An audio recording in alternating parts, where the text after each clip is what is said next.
எந்த அம்பேத்கரிய மூவ்மெண்ட் பெரியார்ட்ட சண்டைக்கு போகுது? எந்த முஸ்லிம் மூவ்மெண்ட் பெரியார்ட்ட சண்டைக்கு போகுது?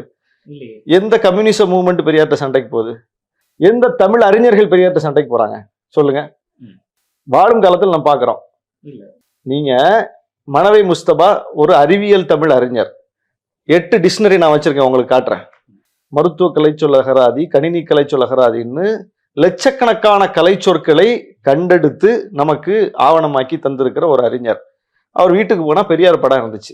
என்னங்க இப்படி பெரியார் படம் வச்சிருக்கீங்க, என்ன இன்ஸ்பிரேஷன் கேட்டா அவர் சொல்றாரு, இந்த மொழியில் தொழில்நுட்பம் படிக்க முடியலையே, அறிவியல் படிக்க முடியலையே, மருத்துவம் படிக்க முடியலையேன்னு கவலைப்பட்டவர் அவர்தான். இதை வச்சுக்கிட்டு பாட்டு பாடிட்டு திரியுறீங்களேன்னு விமர்சனம் பண்ணவர் அவர்தான். 3000 ஆண்டுகளுக்கு மூத்த, பல்லாயிரம் ஆண்டுகளுக்கு மூத்த மொழி செம்மொழி, இலக்கண இலக்கிய மிக்க மொழின்னு ஒரு பக்கம் சொல்லிட்டு இருக்கோம். அப்படி இருக்கும்போது பெரியார் என்ன இப்படி சொல்லிட்டு இருக்காரு அப்படின்னு சொல்லி நான் ஆய்வு பண்ண போன பிறகுதான் பெரியாரின் விமர்சனம் எனக்கு நியாயமா பட்டுச்சு. அதனுடைய தாக்கத்தினால நான் இந்த கலைச்சொல் உருவாக்க பணிக்கு என்னை ஒப்பு கொடுத்தேன்னு சொல்றாரு.